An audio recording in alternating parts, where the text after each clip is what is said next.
Hello, how are you? Welcome to What Women Want Online, powered by SBM Bank, the Merchants of Hope. Very excited today for our online guest, who's a psychologist as well as somebody who's very aware of conscious parenting, Dr. Carol Chakua. Welcome, Carol. Thank you, Pinky. How are you doing today? I'm very well, thank you. More excited to have a conversation with you because this is something that I think is so relevant for what's going on in our world today. And also to see somebody who's aware of conscious parenting within Kenya and offering it professionally. So let's get right into it. What is conscious parenting? So conscious parenting is parenting from a space of awareness and asking yourself as a parent questions like, what am I bringing into this moment with my child? Being more conscious of how you are interacting with your child in the moment. It's one thing to know what to do and to have the tips and tools. If you Google right now effective parenting, you probably get 180 million results in less than a minute.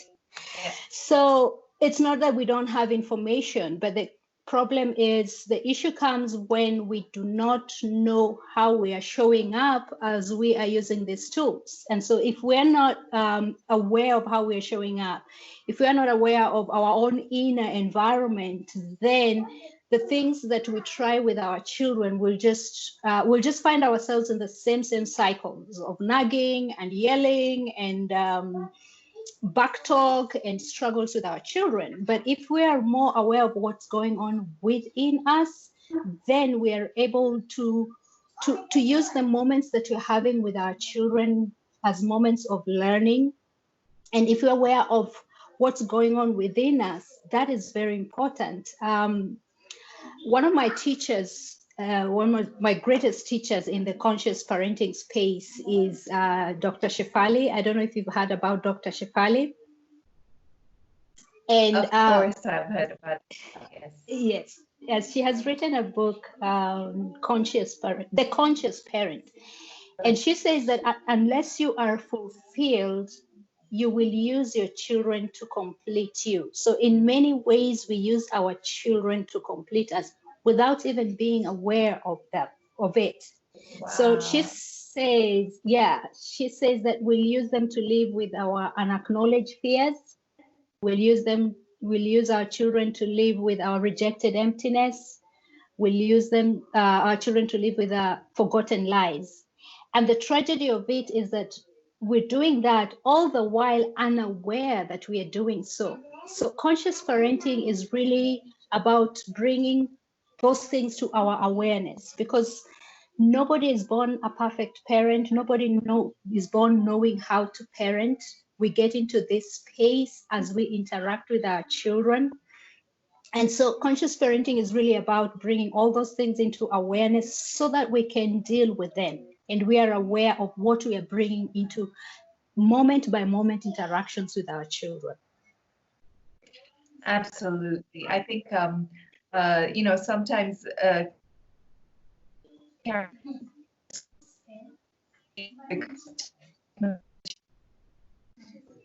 love the fact that you're just continuing with the conversation and just carry through your thoughts and points, because we're hearing them I think conscious parenting is very important to today's world, seeing what's going on, COVID-19, seeing the fact that now parents are stay at home or working from home. Some of them have been at home all the while, but now your children are at home with you. And there's something that we have been introduced to called online learning. For me, I was so fearful of that, oh my gosh, because I'm not a teacher. There's no way that I'm able or apt to teach my child. And I would like you to guide parents on how to broach the subject of online learning and what's the best way we can guide our children through this time. Back to conscious learning. What are your fears? You've just talked about your fears. What are our fears? What are our anxieties? Because it doesn't matter. I have really great tips, Pinky, but these tips will not really work if we are not conscious of how we are showing up. If we're not conscious about how anxious we are, about whether we still have a job or not, We're not conscious about, is my child running behind compared to other kids, you know? So if we want to hack it during this period, then we really just have to up our levels of self-awareness so that we are aware of what it is that we are bringing into our children's space. And I'm not saying that we should be all happy and positive. We should just be aware so that when you know that it is fear they're feeling and anxiety you're feeling, then you process that somewhere else. You process that in a way that is healthy so that when you're getting into this with your child, then the child is actually soaking in a lot more positivity. And, you know, this is not a tool that we just need for this season. We're going to need this, you know, even beyond COVID. And so if we begin to up our levels of self-awareness and then taking care of ourselves, taking care of the anxieties we have, if we need to talk to somebody, if we need to ask for help, if we need to talk to our boss or your employer to just help you, you know, to just be easier on you, you know, so to speak, we reach out for help, then we're in a better position to support our children better.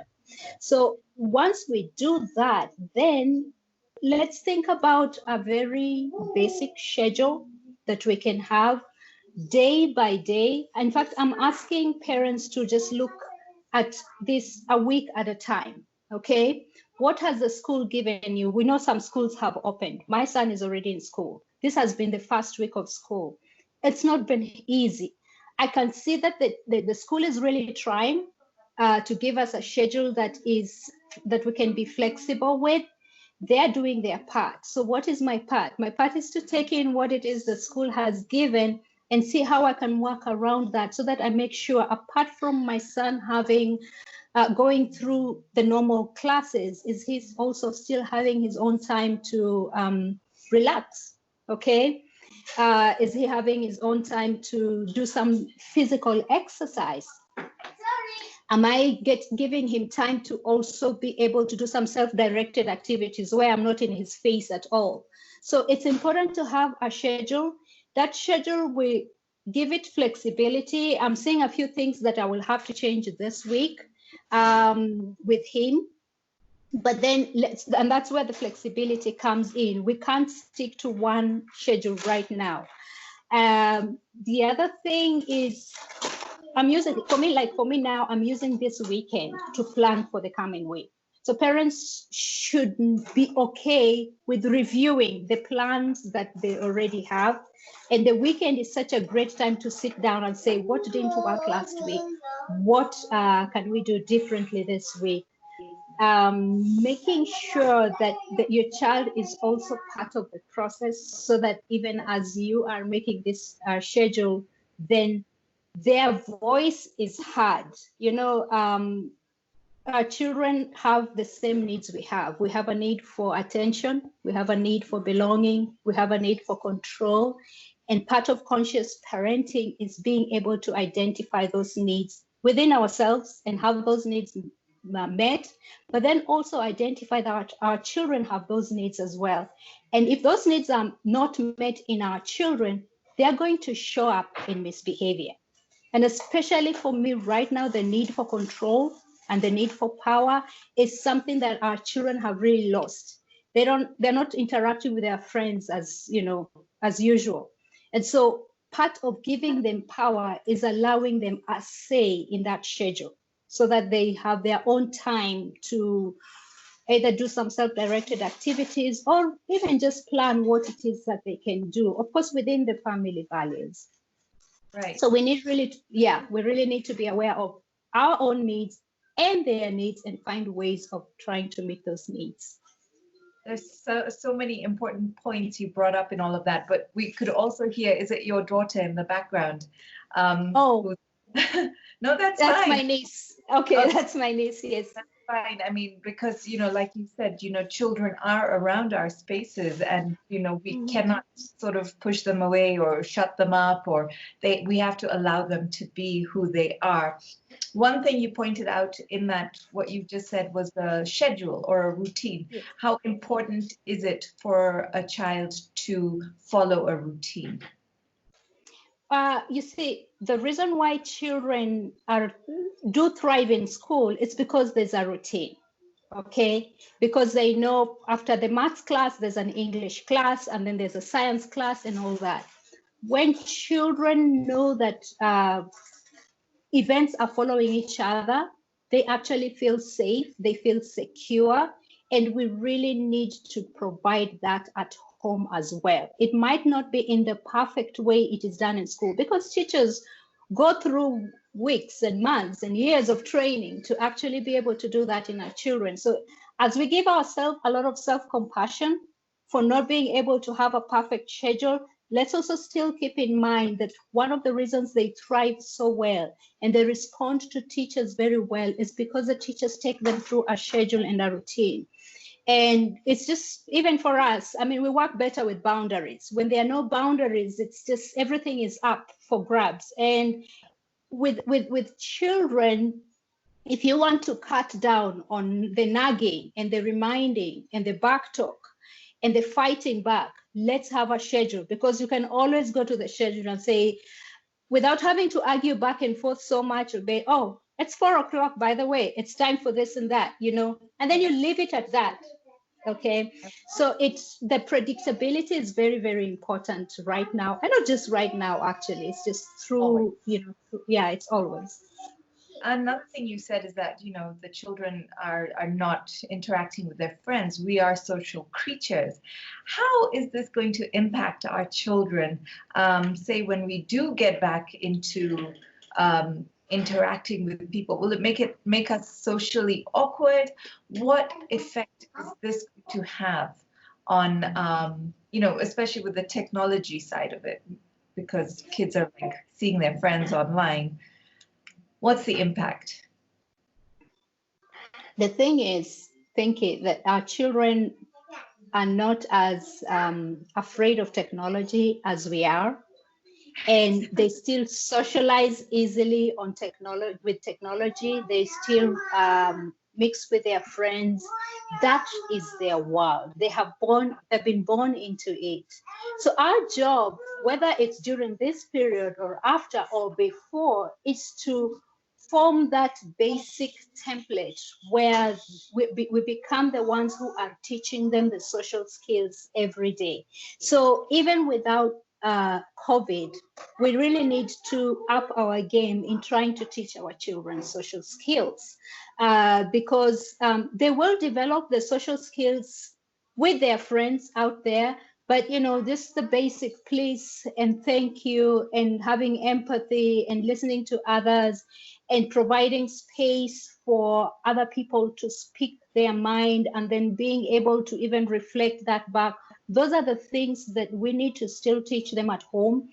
And the best way to teach those is really by example, is really by modeling it. Okay. So whatever it is that they learn within the home is what they will carry outside of the home. So we still have a lot of opportunities. I usually tell my parents that childhood is a time to plant the seed and not to harvest the fruit, because really this is the time to just plant the seeds that we want to see. Let's not be in a hurry to see results right away or to fix children right away, but let's just use this time to plant the seeds of the things that we want to see. Another thing you said, and I see it coming through with what you're saying here, is that we need to be very intentional, whether it's with the routines or sitting down and planning our schedules, but also for our children now being intentional in regards to building relationships and friendships. Is this something positive that will come out of this, where they say, look, I like this person, or this is a person who's important to me, so I'm going to intentionally spend time, whether it's on a Skype call or a Zoom call or on a phone call with this person or people? It's making them more intentional.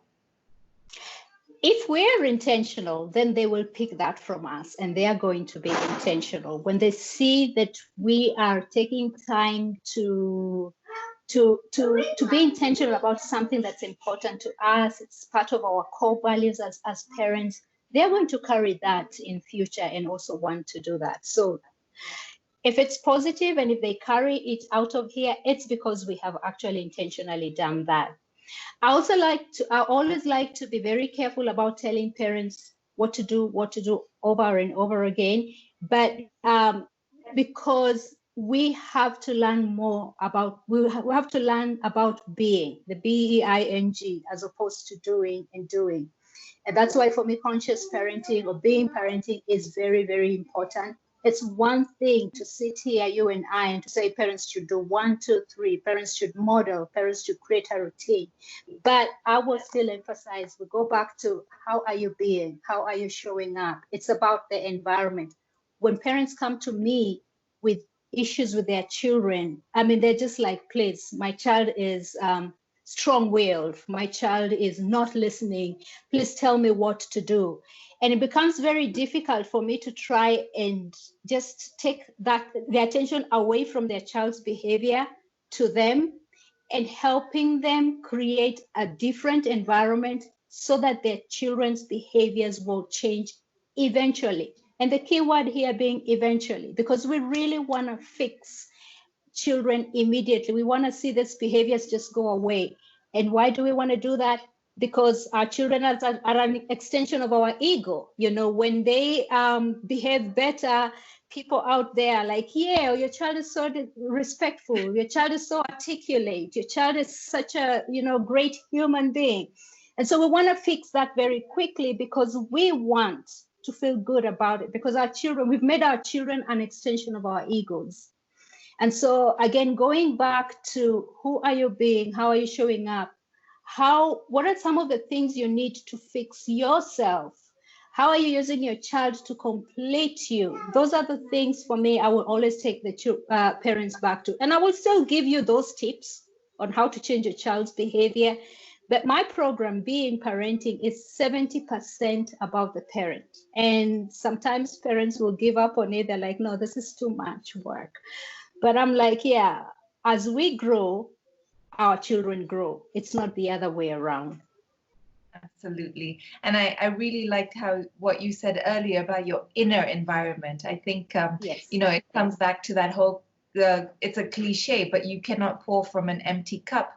You yourself are healed and whole in order to be able to give to anyone, and especially children. And like you said, you know, we see them as an extension of ourselves, but they will grow to be their own people. They are separate human beings who have dreams and aspirations of their own.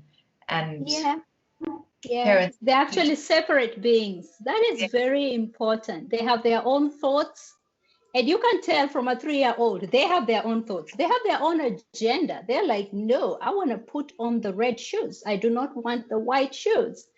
And because we want to feel like I mean, it's a nice thing to have your children obey, because we also have ideas about how obedience looks like. And so if they don't put on the white shoes, then, oh, I'm not a good parent. And I also hear a lot about you're being a bad parent right now. I don't know. I don't know how that is defined. I don't know what the definition of a bad parent or a good parent is. But yeah, we use our children to make us feel good about ourselves. And that's why you find some parents, I mean, when you find yourself yelling at your child for something they have done, then you've lost it right then, because there's a lot going on in your mind. And one of the things about conscious parenting is really being aware of your thoughts. So when your child does something, let's say they talk back at you, okay? If the first thought you have is, this is what they'll do to their employer at 25, meanwhile your child is at 6. So whatever it is you will do at 6, when they are 6, at that moment, is not really about getting them to stop talking back.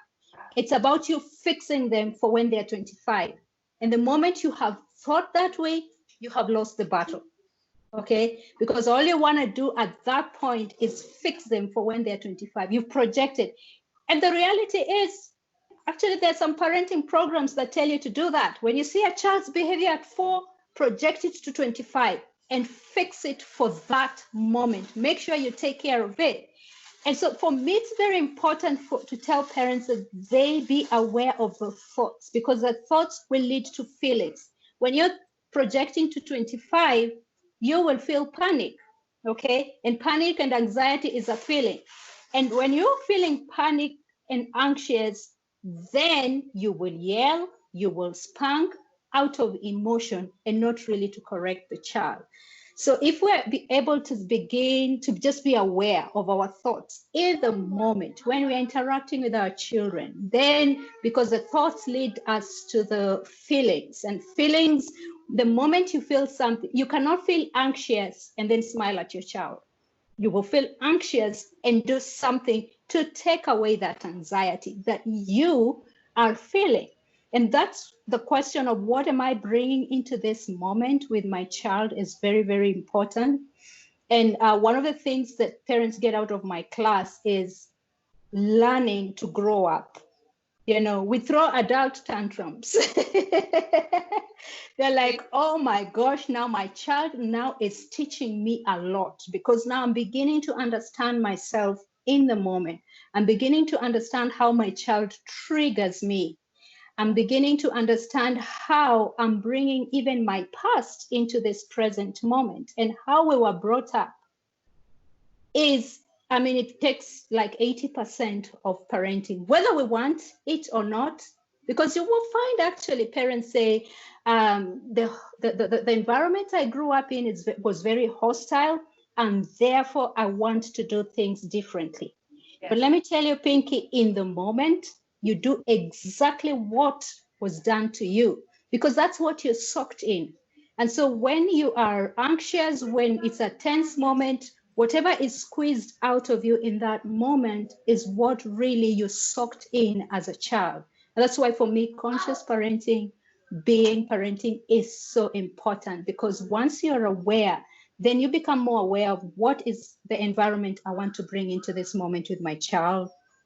If I have messed up, I'm giving myself kindness, I'm giving myself compassion. I have opportunities to repair my relationship with my children, because I don't have to project 25 years from now. I have to live in the moment and correct it as I go. I completely agree. So psychologists like yourself are saying that in this time when we are at home and with whatever's going on in the world, the children will come out of this however we behave as parents within the home, and which you said. But maybe you could give some 5 tools or tips for parents on how to be aware. But is there anything else you could add to that, so we as parents are aware, especially with kids learning from home, learning from us?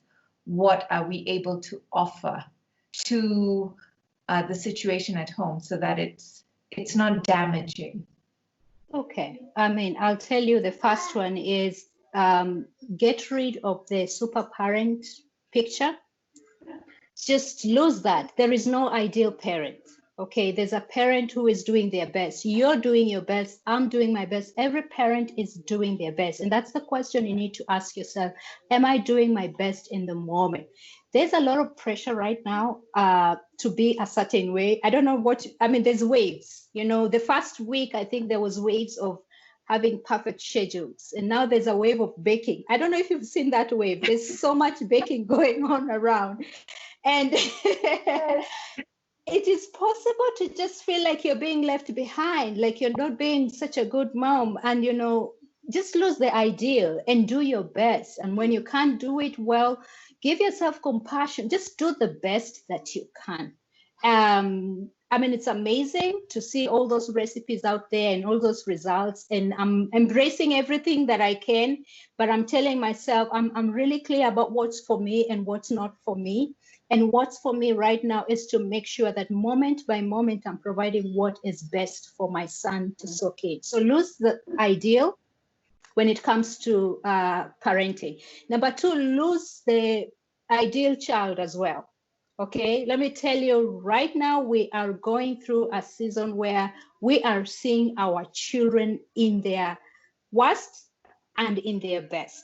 And we're probably being attracted more to what is worse because, and that makes us uncomfortable. So lose the ideal child as well and just relate with the child that is in front of you.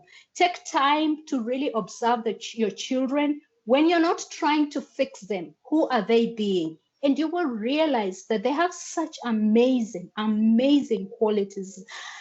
Before we start trying to fix them, we see that they actually do have amazing qualities. And let's start affirming their positive attributes. Let's support them. Let's encourage them with their positive attributes before we now start trying to fix them.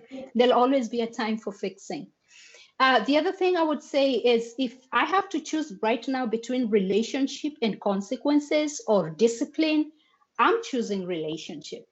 I'm choosing to sit and understand my child as they are. It's not easy because in the world we are in, results are very, very important. And we want to know, we want to feel better about what we have done. At least I gave them a consequence for staying in their room or not making their bed this morning and all that. But if I have to choose something right now, I'm choosing relationship because I want my child to feel connected to me. When they feel connected to me, then they respond to me better. Self-care for me is very important during this period. I don't know how much time we have, but self-care is very important. Just taking 20 minutes to take care of yourself, because during that time, that's when you're going to be able to process all these things I'm telling you before now you are able to do them. So you can see all those still just have to do with yourself and your inner environment, because that is very, very important. Wow, that's so amazing. Thank you so much, Dr. Carol Chakua. How does somebody find you if they're looking for you to, become more aware or be a better parent? Yes, I'm on Instagram as Dr. Carol Chakua. I'm on Facebook as Carol Chakua. I'm on Twitter as Dr. Carol Chakua. So if you just typed Carol Chakua, you will find me in any of those platforms. You can also email me because I'm doing online coaching right now for parents. And the first session is free just to figure out where you're at. So you can email me at hello@drcarolchakua.com. And doctor is DR, not the full doctor. Yes. All right. I'll also make sure I put those tags in when I post this video. Thank you so much for your time. Thank you for sharing so many insights. I think a lot of us will really appreciate the tips that you've given us. And thanks to SBM Bank for encouraging us to have a smarter, better tomorrow. Thank you, Dr. Carol. Thank you, Pinky. Thanks for having me. And enjoy the rest of your day. Bye. And you too. Bye-bye. Bye.